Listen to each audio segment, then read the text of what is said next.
Okay, I think we're ready to go here. Hi, Jan. How are you? Hi, I'm good. How are you? Terrific. Thank you for taking up your time today to talk to us.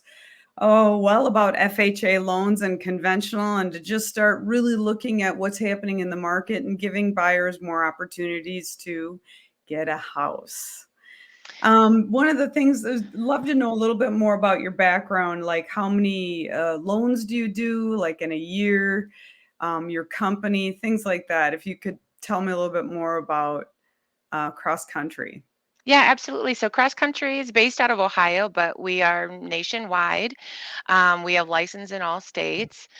The past couple of years, I've closed in excess of 200 loans each year, over about 85 million.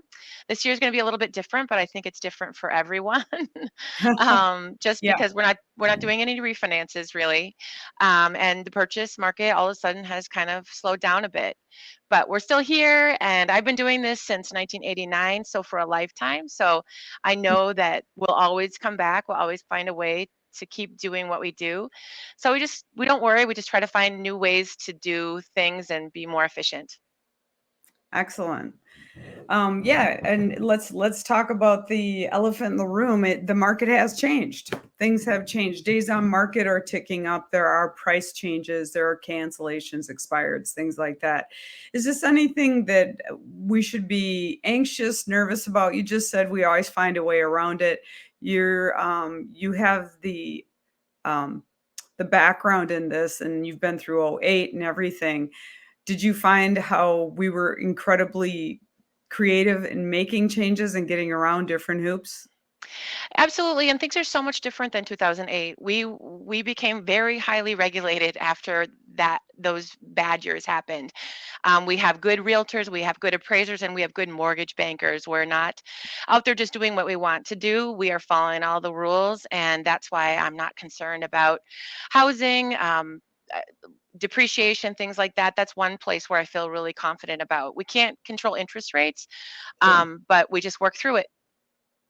Great. So, you also, since 1989, so you've had a whole life. You've raised two kids, and you have a new life event coming up. You're getting married in a week. Yep, I have a 25-year-old son and a 22-year-old who just graduated from college. Pretty proud. Woohoo. Yep, and I'm getting married October 8th. So second time's the charm, I hear. At least Yeah. for me. Yes, yay for you. Make it work. I'm sure you will. Yeah. So if we could probably just start talking a little bit about FHA, if you could give me the rundown of what's the pros and why you see that people would use this vehicle at this time. Yeah, so I mean, How it FHA works. is really, it's been on the back burner, especially over the past 18 months to 24, Mhm. because it's been such a competitive market. FHA is not the perfect loan, and it's for the maybe not so perfect borrower. And I don't mean that in a negative way. I just mean it's something that could be used for a first time or maybe not a first time buyer. Maybe someone had a life event where their credit changed. There could be different things that have happened so that it means that they need an option that's a little bit more flexible. FHA has a low down payment option. It also provides you an option to have more seller paid costs, which Mhm. in this market might be something that can be negotiated. It's a little bit more expensive as far as the mortgage insurance goes, but to get you into a loan, it might be a great tool. And then years down the road, maybe not too many years, you could look at a refinance to a conventional loan to get mortgage insurance removed or lowered and also just be in a better position. Okay. So really, and so it's not just for first-time home buyers, Anyone can use it. Yep. right? So like with But the you life changes in that. Yep, you can only have one FHA loan at a time, and it has to be for your primary residence. Okay. Could you, if you have your primary residence in FHA, could you buy, I don't know, a lake home or something with conventional? Yeah, absolutely. Or let's say you own a home for a couple of years, FHA financing, and you decide that you want to buy a new primary, you could keep that and have that FHA loan for your non-owner occupant or rental property. It's not what you would use it for initially. If your intention was to live in it for a while and then you wanted to keep the loan, you could certainly do that. Okay. Sounds good. Um, and also as we go through this, is buying always better than renting? You asked me that the other day when we were talking about this, and I know it is, but I also did some reading and I found a couple of key points. Just homeownership provides intangible and tangible benefits. Intangible would be you have a sense of pride. And you also have something that you can look at and be stable and know that you're always going home to the same place. Tangible Mhm. benefits would include you're forced to save money because you're paying towards your principal. Also, there's some tax benefits and interest benefits. So those are things that I learned even in more just thinking about what does it really do for you, even in my head when I knew the answers were there. Right. And then also in the economy right now, it is more expensive to rent than it is to own a home. At least that's what it has been in the last year or so, that it's very expensive to rent. Yep, even with interest rates rising, that is going to affect rental places as well because most of those buildings are not owned free and clear. And so, Mhm. yeah, it's all around the economy changing and inflation is also affecting rents. You're right. Okay. Interesting. Um, I guess we could go, yeah. So you said that it's a 3.5% down. Um, is that always the case? You can put more than that down, but you don't need to. And if you do, it doesn't change your interest rate. It changes the mortgage insurance slightly. If you put 5% down, it lowers the monthly mortgage insurance by 0.05%. And if you put 10% down, the mortgage insurance after 11 years is removed. Other than that, FHA, if you keep the loan, you will always pay mortgage insurance, which is one of the negative things when you think about that versus conventional. Right. And that actually had just changed, didn't it? Like in the last 10 years. Yes. Yep. And I thought it was because of the '08 and all that. They had changed it since then. Now, why would you use an FHA loan if you put 10% down? Wouldn't you just automatically go to conventional, or is it because of credit issues? It could be because of credit issues, because let's say you had a credit score below 680, or even in that range, your interest rate will be so much higher on a conventional basis versus FHA. FHA could make more sense. Okay, sounds good. I think we kind of talked about these.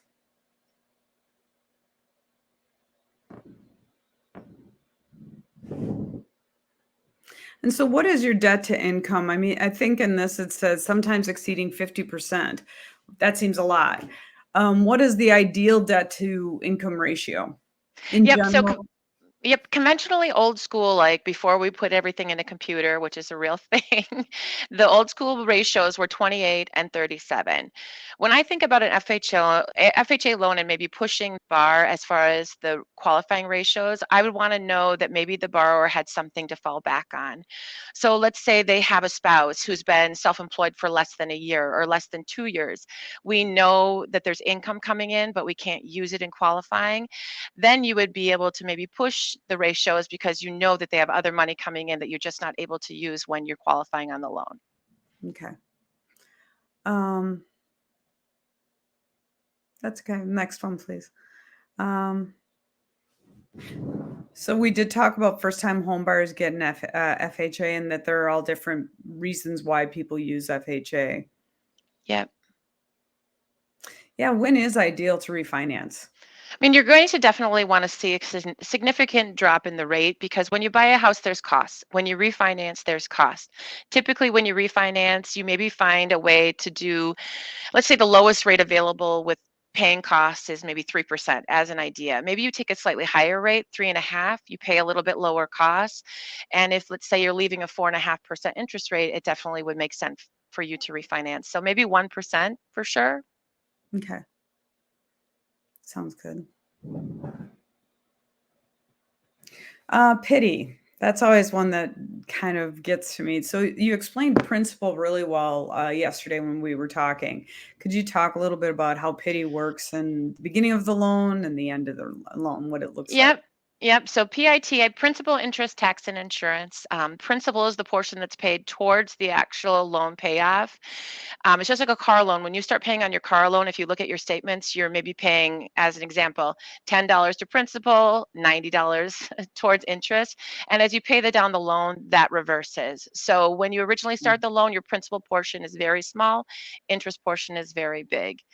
The TI are tax and insurance. So in your monthly payment, you'll pay 1/12 of your yearly taxes and 1/12 of your yearly insurance. Okay.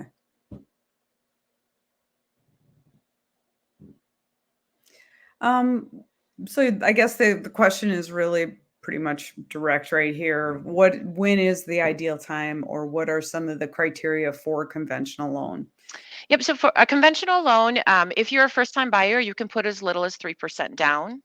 There Mhm. are some programs that specifically look at your overall income, and if it is below the median area income, so right now at Hennepin Metro, it's around 98,000. You can get a slightly lower interest rate and slightly lower mortgage insurance. It's called Home Possible or Home Ready. The only thing that you would have to do as a home buyer is do an online uh, certification course, super easy. As far Mhm. as credit scores go, you do need a 680 credit score, but you may still be steered to an FHA loan in that range just because interest rates are directly affected by your credit score.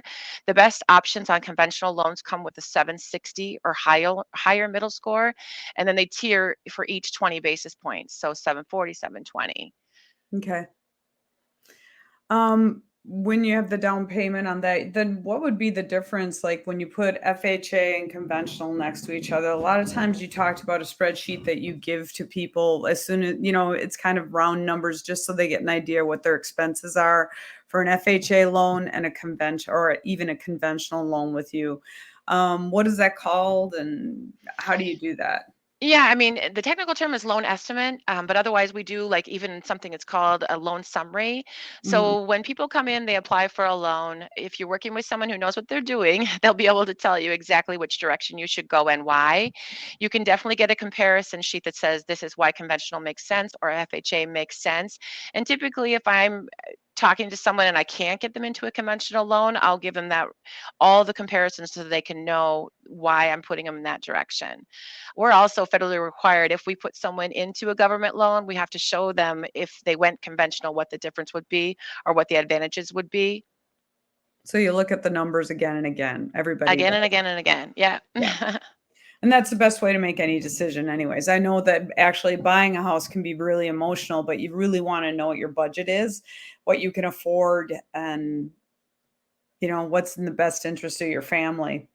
Yep. Um, Typically, you can do the pre approval process within 24 hours. So, as much as people might be nervous about it, for most people, if you have a job and you're employed and you have some credit and a little bit of savings, there's opportunity to buy a house. Yay. Hmm. Now conventional loans are not assumable, but FHA loans are. Yep. So Um, conventional fixed rates are not assumable. There are some adjustable rates that are, but there is not a lot of those out there right now. FHA loans are. This might be more something that's helpful for your sellers, even. So if they have a house right now, which maybe they have FHA financing on, and they probably have a low interest rate, when they put the market on, that's something that you could advertise and let people know that might be an option. You do need to qualify for that loan, and you have to use the lender where the loan sits currently. So while it doesn't really help me, which it doesn't matter if it's the best thing for the buyer and the best thing for the seller, then you can work with the existing lender. They can take over that loan. They will have to bridge the difference in the equity position. So if it's priced at 350 and the borrower or the seller owes 310, the borrowers will need some down payment. so unfortunately, a lot of people took out conventional loans during this time period. They So they did. they can't assume. Yep, they did. Oh, I was hoping. We sold it that way to some people. There are some out there. Mm, Okay. Somebody's gonna get a good deal then. yeah. So in this time of change, and I think we discussed right before we went on camera, is that it's creeping up right now, the interest rates to about 7%. In dealing with that, or in making, it is what it is. We usually use a term is that you marry the house and you date the mortgage. Could you kind of go through that and talk a little bit about that? I think people feel like they're going to get a poor credit rating, some other things if they refinance, things like that. Oh my goodness. I would say, I think when people buy a house, I think about it as a 3 to 5 year commitment. Even the house itself, because a lot of people don't stay as long as they Mhm, think they're going to. For a mhm. first time buyer or even a second time buyer, 5 to 7 years can be a really long time. You can touch that mortgage anytime. of course, I say I'm pro mortgage, but that's because you can use the mortgage as a tool.